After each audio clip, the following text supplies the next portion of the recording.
So there are spoilers in this video, but only in the middle. I'll warn about them so you can skip over them and stay unspoiled like a properly refrigerated Mon Calamari.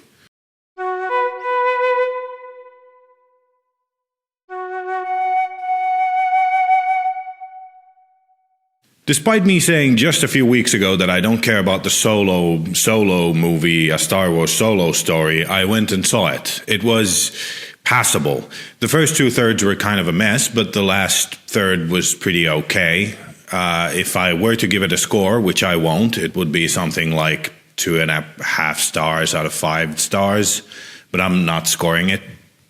2.5, not scoring it.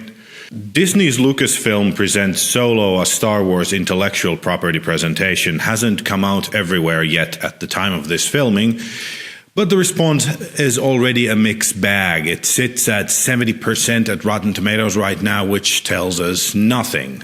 Reviews are saying everything from fun adventure of fun to boring whatever action whatever. There's one common thread running through all the reviews though. Nobody thinks it's special. At best, it's good entertainment, and at worst, it's not. Nobody seems to love it or hate it, which is actually kind of refreshing after the firestorm that followed The Last Jedi, only comparable to the internet trying to decide between the color of a dress or whether it's Yanni. It's also probably exactly what Lucasfilm was aiming at when they hired Ron Howard to direct a quarter of a movie. Here's what I thought of it, non-spoilers edition. Okay, so first thing, what the fuck was that color grading? Literally the whole movie, regardless of the tone of the scene, was dark and drab. It was so shady and desaturated that it was hard to follow what was happening during some of the action scenes. And what's with all these particle effects these days? Do we as a people really want to see every action scene through a cloud of smoke, a pile of dust, and a heavy rain of sparks? I guess it's cheaper to hide everything in the darkness behind dust particles than to make decent sets or models or animation or whatever. Much to my surprise, Alden Ehrenreich did a pretty good job as Han Solo. He's not doing a Harrison Ford impression, which is good, but sometimes he uses a certain cadence or flashes a smile that brings you right back to the forest moon of Endor. I think he did a fine job given what he had to work with. Donald Glover is also pretty great as Lando, and the rest of them, well, who cares?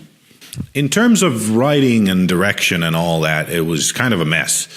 That's understandable considering 3/4 of a movie was filmed by a pair of comedy directors, and the rest, including the edit, was handled by the guy who directed Apollo 13. But movies don't get points for complicated circumstances, so whatever, it was a mess. Now for the spoilers. Skip to this time in the video if you don't want to get spoiled like a perfectly good down jacket inside a Tauntaun's warm carcass. First of all, Solo Schmar tried to subvert expectations Last Jedi style so hard that every intended surprise in the story was completely obvious. The only thing I didn't expect was Darth Maul, even though it was obvious for a very long time that Deidre, Danny, Dandruff, Dryden, Voss's boss was going to be someone we already knew. Anyway, the movie was largely very predictable, which is fine, but not when you're specifically trying not to be. Here's something I thought was weird.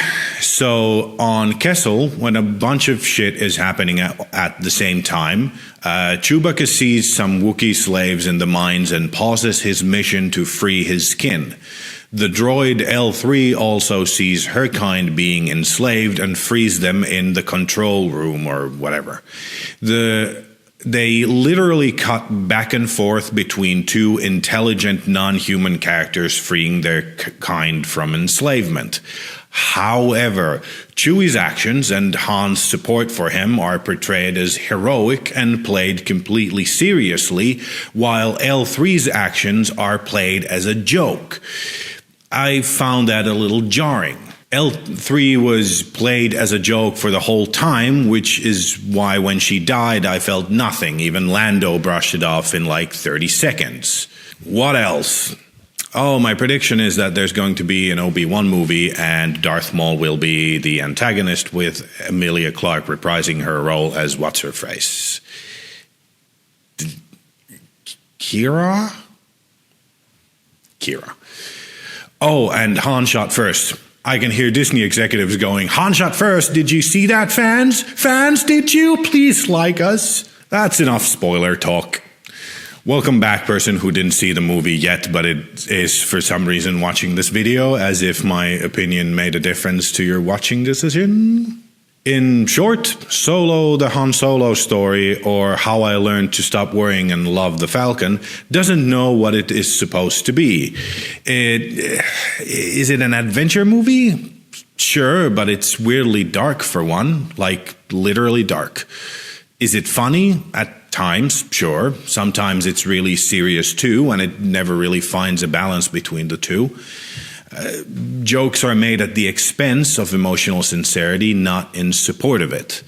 It's not a very good action movie either, as the action scenes are sometimes hard to follow due to bad editing and the darkness and particle problem I talked about earlier.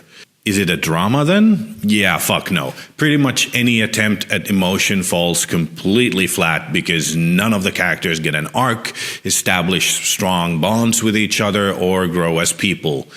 I just generally found myself not caring about any of them, except Chewie, but that's because I know him already and I love him dearly. It's not really a coming-of-age story either, or a war movie, or pure science fiction, or fantasy. It's just a bland, desaturated mishmash of almost every genre of movie, with a predictable plot, uncomfortable pacing, and surprisingly little fan service. The acting is okay, though, and the production design is on point. None of this matters, of course, since if you're watching this, you already saw the movie or are definitely going to see it, even though it's not really worth spending money on.